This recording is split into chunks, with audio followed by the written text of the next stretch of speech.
Okay, thank you. Okay, we're going to start with Kuf Lamed Hey, Nesach, and we're doing Seif Yud.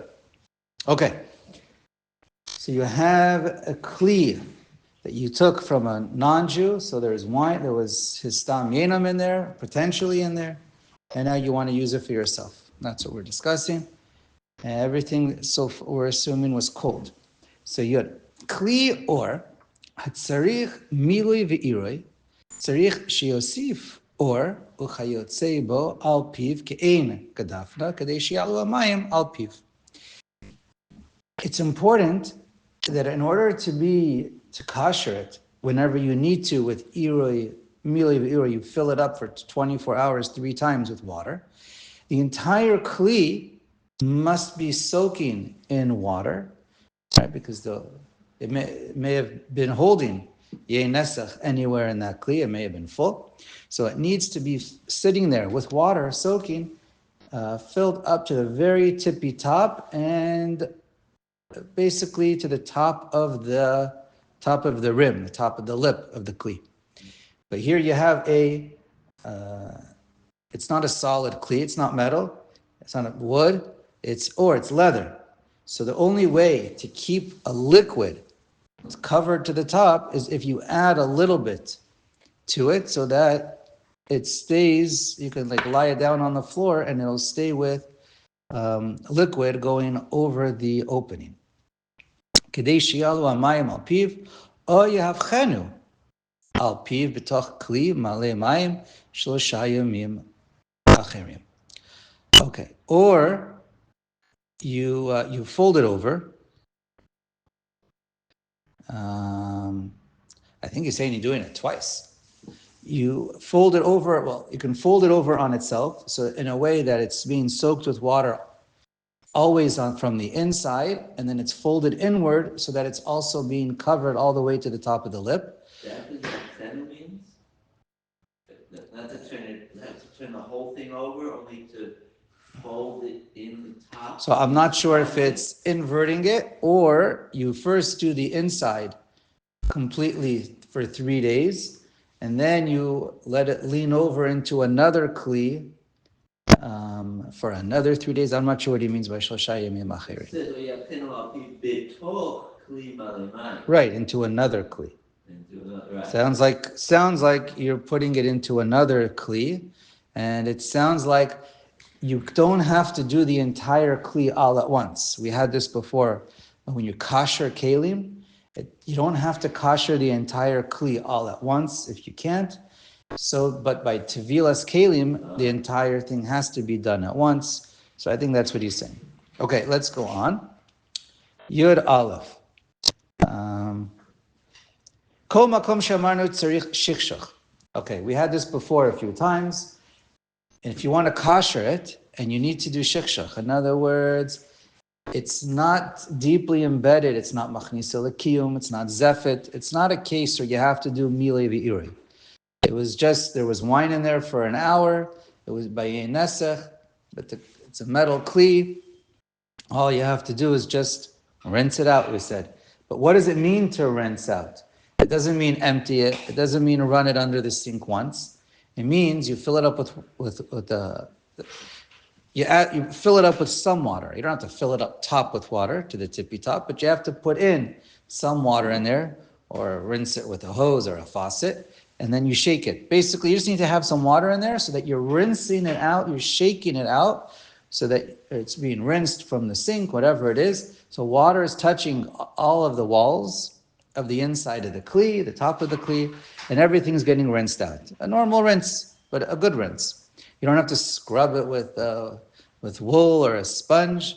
You rinse it out, and you spill out the water, and then you do that again. You do this shikshuch. It means, right, it's a different definition of shikshuch for making it nisach hayayin. When you have to make, for a goy or a Jew, to make nisach hayayin deraisa, you have to shake the bottle with kavana that it's la'avodah zarah, or you put your hand in there and you give a little jiggle with your fingers or your hand, and you're shaking the wine from the inside, l'shem avodah zarah. That's the shikshach that we've been learning about until recently. I don't want to get confused. And this is a completely different shikshach. This is just rinsing the bottle, but you have to do it with 3 times. Okay, Haggad. B'mayim.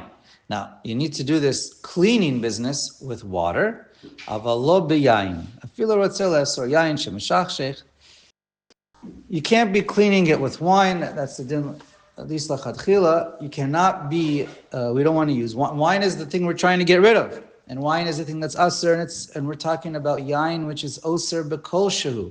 Again, this is more of a problem for the Shulchan Aruch to use wine because it's always oser b'kol shehu, and it's we want to use, and it doesn't necessarily weaken the flavor. Whatever it is, we don't want to use wine. The halacha is you want to use water. Right? Even if you want to rinse it with water, so with wine, so obviously that first initial wine that you're rinsing it with, for sure is going to be aser, but it's oser b'kolshu, it's iser hana b'min b'mino, right? That's in the din of the Shulchan Aruch. So lechatchila, we don't use wine. Okay. V'yesh, the Rama writes. What does this mean? About lo b'yayin afilu Right. l'tzeles, Even if your intention is, in other words, we're going to keep reading this, and you'll see if your intention is to use water to drink from it, it might not be so terrible. Maybe it's lechatchila, whatever. We're going to get to that if we keep reading. That's so important about B'kiyos in general.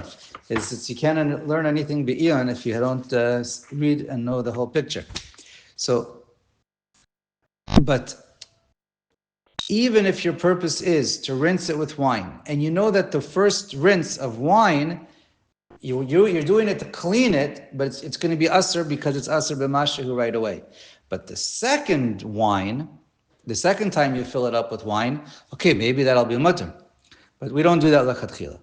Okay.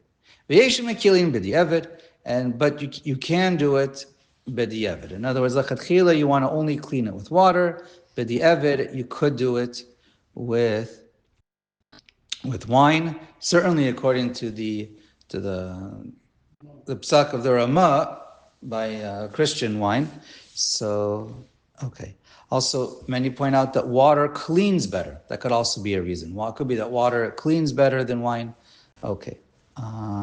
Okay. Anything we want to point out over here real quick?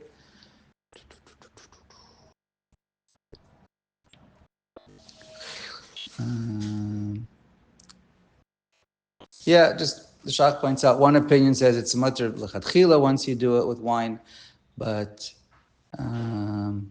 he says that only means, this is an interesting, the reason I mention this, it's just, sometimes something is aser to do lechatchila, and it's only mutter b'di'evet. But then once it already happened and it's in front of you, it's appropriate to use the expression, well, now it's 100% mutter. It's 100% mutter lechatchila because it already b'di'evet happened. In other words, you don't have to now be extra machmer b'di'evet, in the case of b'di'evet. And then, and spill out the wine. So his point is over here, once it's done, okay, you're allowed to drink it. I think you would need to maybe you'd have to still kasher it lechatchila. But his point is you're allowed to drink it lechatchila. Not the one you used to clean it. No. Not the one you use to clean it. It's a question according to the Rama. Maybe you're allowed to b'di'evet because it's only oser bish. It depends if it's shishim or not. It depends if it's shishim because he holds it's only an iser shtiyah. Okay, I don't want to digress too long. So let's go on to Yud Bet. Okay, another important. We have a few important seifim over here. Kol makom shetzarich irei tzarich lemaloto mayim al kol gedotav v'yanichem bo esrim ve'arba shaot me'et le'et. Now, so some of this is a little bit of a review because now he's explaining a little bit more in detail, which we already saw in brief. So now, if there's a halacha, when you need to do irei, amilei ve'irei, so you have to fill it up with water, right? Lechatchila, we want to do this with water. And you fill it up to the top where it's overflowing, so that just like it could have been sitting with wine to the top, so it needs to be filled with water to the very top. Again, you don't have to, as far as I know, you do not have to create an extra lid. It is not by Hagala. This is not a case of Hagala when you want to kosher the own kli. This is a case of Mile V'iroi for how it was being used. So you just have to have it so that it's basically it's filled to the top and overflowing, but you don't have to create an extra lip. But some of the water will evaporate. well, 24 hours, okay, it depends how hot it is. I don't think you have to worry about evaporation for one day. Good question. I don't know. I didn't see anyone discuss it, but I didn't see anyone discuss it either, but I think it's a davar pashut. When you're doing this, it must be on a flat surface, because otherwise, by definition, it will not be covering the lid if it's on an angle, if the table is slanted.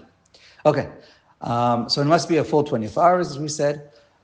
And again, we're going to see this again at the end. If you did not have a full 24 hours, does it count for anything? Okay, you know what? We're going to read that when we get to the end. Soup in 3 days in a row. So we're going to see, but I'll tell you. You asked. It does not have to be 3 days in a row. It can be 24 hours. Take a break for a few hours, and then another 24 hours, and another 24 hours. It could be 28 hours and 28 hours and 28 hours. But every period must be a minimum of 24 hours, and leaving it longer doesn't count for more until you change because the new clock only starts after you change the water. Ulavasof esrim v'arba shaot yishavchem. You pour it out after 24 hours. V'hamayim mutarim. Now, so the Shulchan Aruch writes, the water that you use to mimachsher it, the purpose of why you put the water there is to kosher it. It wasn't to be mevatel and iser, blias iser. It was there to clean. Mela, while it was sitting there for 24 hours, it absorbed a little bit of the iser. We're going to assume it's a ta'am kalush that's not oser, it's less than shishim. Maybe it's only mavliya tachkei klipa. This bottom line, the water is 100% mutter to drink. Okay? However, the Rama writes, v'yesh osrim hamayim. But some say the water is aser because it has a din of ein mevatlin iser lechatchila. Since you know what you're doing, the water wasn't just put there by mistake. Someone else put it there. It fell into there. You didn't realize what the kli was. You put it there on purpose. You did it to be machsher it, but you put it there on purpose. So therefore, he doesn't consider this. He considers this a problem of ein mevatlin iser lechatchila. So therefore, you're not allowed to drink this water. You have to spill it out. Okay. What happens if it was not a full 24 hours? It was, let's say, 23 and a half hours. So the Shach quotes the Rosh is Mekel, but the halacha is pretty clear according to the Shulchan Aruch and the Shach that it doesn't help. If you don't have a full 24 hours, it doesn't work. And so therefore, if you're not sure if it's 24 hours, leave it for longer until you're sure. Okay. V'yitin bo mayim shinim v'nichem bo esrim v'arba shaot. You do this again for 24 hours. V'chein yaseh pa'am shlishit, and a third time for 24 hours. Each one with a new set of water. V'afal pi shelo hayu shlosha yamim elo ritzufim ein bekach klum. It doesn't matter that it wasn't three days in a row. V'im amdu bo amayim kama yamim v'lo shavcham lo alu lo ela yom echad. But if you just left it in there for 24 hours, for 72 hours. Halachically, it only counts as 24 hours because you need to change the water. Let's say you poured it out at the 23-hour mark or the 12-hour mark. And then what happens? That water didn't count for nothing. You have to start all over, fill it up with new water, a new time clock for another 24 hours. Now, the post can point out there is the opinion of the Rashba who says you're allowed to add you can let it combine 2 days, 3 days, whatever it is. If you're missing 12 hours or 1 hour from one day, so pour in new water. The water spilled. Something happened. And your kid, when someone came home, he didn't realize what you were doing. He used the water to wash his hands or to drink from it, whatever it is. And then you told him, well, you're kashering the water. It wasn't 24 hours. According to the Rashba, you just fill it up with water again for the hours that you were missing, whether it was 1, 6, 12, whatever the case might be, and then you spill it out and then fill it up, and then that'll count as 24 hours, as one day, and then you fill it up for another 24 hours and another 24 hours. And the Taz is Mekel B'Diavad, but it's pretty clear from the Shulchan Aruch and the Shach that that's not the halacha. Halacha is if it's not a full 24 hours, you have to start all over again. There's no makeups, you can't add later on. And the water was in there less than 24 hours, what did Ramon say there? That, It doesn't count for anything. no, I'm saying what about using the water? Using the water? Not use the water. Well, the water is aser. What do you mean? It's eimavali nisel lechatchila. 24 hours. I think if there could be blias in there, it doesn't have to be kavash kamavushal. Depends on the case, maybe. Depends on the case. Okay. Let's go on. The Shach says you can even spread out the days lechatchila. Not only is it allowed, you're allowed to lechatchila. If that's what you want to do. Okay. And the Shach points out it seems to be that we hold it needs to be a full 24 hours straight, because the water doesn't do anything. It's not like it just needs 1 hour each day.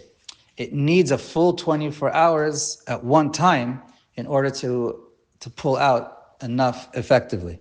Right? I'm not going to give an example, but many times we know that sometimes if you do something not enough times, it doesn't. Here, I'll give a simple example. Let's say you need to exercise and let's just say you need 30 minutes of cardio aerobic exercise.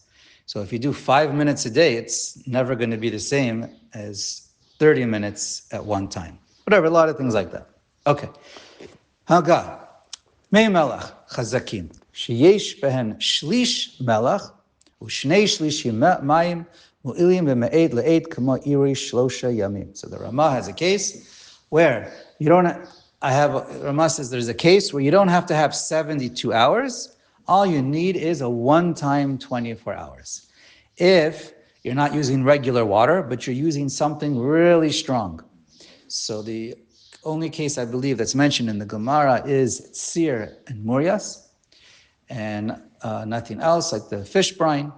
And it's I don't know exactly how you categorize the strength of that saltiness, but the Rishonim, there's a machloket Rishonim, if you can use mei melach, salt water, with concentrated, very concentrated salt, if that works or not. The Gemara talks about Sir Murias. Rishonim machloket, if you can use salt. So the pshat from the Shulchan Aruch is you can't. It must be Sir only. But the Ramah says no. Paskin's like the Rishonim that says you're allowed to use salt water, and then it's a machloket in the Girsa, a little bit Rishonim and Achronim.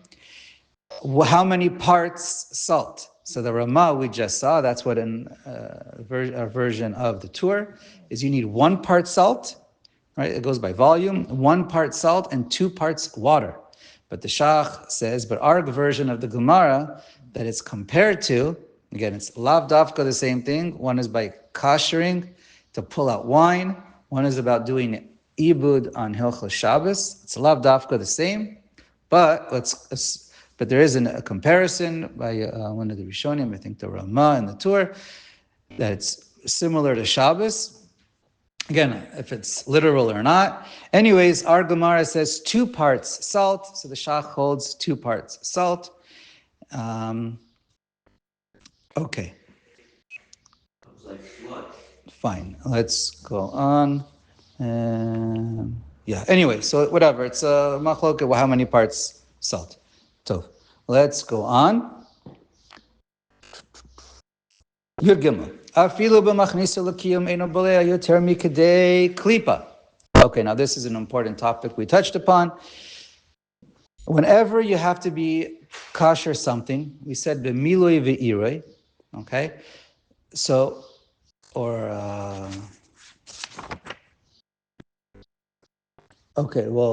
right now the question is, so you have to do iroi. Okay, let's say you didn't kosher it yet, and now, even if it's a substance that, the worst case scenario, it's a bottle, wine bottle, a barrel that's machnisa l'kiyum.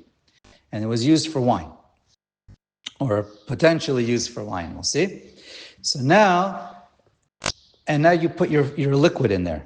Okay, you put your liquid in there, whether it's water, or whiskey, whatever the issue is. So the halacha says, "Eno boleya." You only have to worry about, or wine. You put wine in there. You only have to worry about. Actually, it could be the only issue is wine, and everything else is even more mekel. But let's just keep reading. So, if it's a case that it needs to be batel b'shishim, it goes by the kedei klipa. Eno boleya yeter midei klipa. It's never absorbs more than klipa. So you only have to have, if it's a case where you're using shishim kenegdo, it only has to be right. So it's a wine. If you're using wine, machlokas Shulchan Aruch Ramah, but certainly all other liquids, it's only going to be oser if there's less liquid, kosher liquid in there, that's not even batel b'shishim of kedei klipa of the pot. Im ha'avir aleim malaket v'rehitni al klafam kardom huchsharu. And therefore, if you want to be kosher it, so we mentioned you can do iroi of miloi ve'iroi, or you can just scrape off, especially if it's wood, you take some kind of a planer, maybe some sandpaper, whatever it is, and you remove enough that it's kedei klipa though. So it's not just a little bit of sawdust, it's going to have to be a full klipa. So it's going to be a lot of sanding. Aval, the Haggadah Ramah writes, Aval klipa tezefet lamahani bekelim hamachnisim lekiyum. But if it's a kli of machniso lekiyum, then if it's tar, again, not usually our cases, then you have to remove all of the zefet, and it's not enough just a klipa of the zefet. Okay. And then I believe, and then some klipa of the wood, I believe. That's correct, I believe. And the Shach points out, zefet, it absorbs more, and it reaches the kli. But as long as you do milei ve'iroi, you don't even have to do kedei klipa. Okay, so this is relevant for kashering and relevant for being batel. Now, maybe we'll almost finished. Yeah, sure. Okay, now, an important thing over here. We just saw that it's only kedei klipa. Okay. The shach it's a long shach. It's kind of fundamental, so I'm going to just mention it. Do we say that the shach at first wants to say that anytime you know for sure it was soaked with something treif, even with yei nesach. That's what he wants to say initially. Anytime you know that it's for sure had an isser, not a suffix, vadai had an isser in there for 24 hours, then we use the din of kavush kemavushal. And he wants it to assume pretty literally. And therefore, it's not enough to do milei v'iroi. Then you have to actually do hagala or perhaps iri kli rishon. So right here in Lamed Gimel. But then he says efshar v'tzarach iyun. It seems like he backtracks, and seems like from the Pischei Tshuva, no de Yehuda and others, that the halacha is not. It depends, and this is what the Shach's conclusion is. It's a wishy-washy conclusion because he says tzarach iyun at the end, but this is the conclusion lahalacha. Whenever we're dealing with wine that became, whenever we're dealing with wine, and when we're dealing with chametz, then even if you know for sure it was kavush kemavusha, all milui ve'iroi works. You soak it with water, cold, for 3 days, and it's enough. That's what we hold like Elvis Pesach. Yeah, and it could be he's more makel by. So he says it could be we're more makel, but let me just get to the point. By sha'ar isurim, the Shach holds if it's kavush kemavushal, then it doesn't help. You have to do agala or iri kli rishon. it's not enough to do milei ve'iroi for shar isurim. That's the opinion of the Shach. I'm not sure what other poskim hold by shar isurim, but certainly when we're talking about, but this is a case of cold kavush kamavushal. But when it comes to yain, sherry casks, when it comes to chametz, then everyone who holds the Maisa that it's when milei ve'iroi does work, and that it's not as okay. Fine. Let's we're gonna stop here, I think.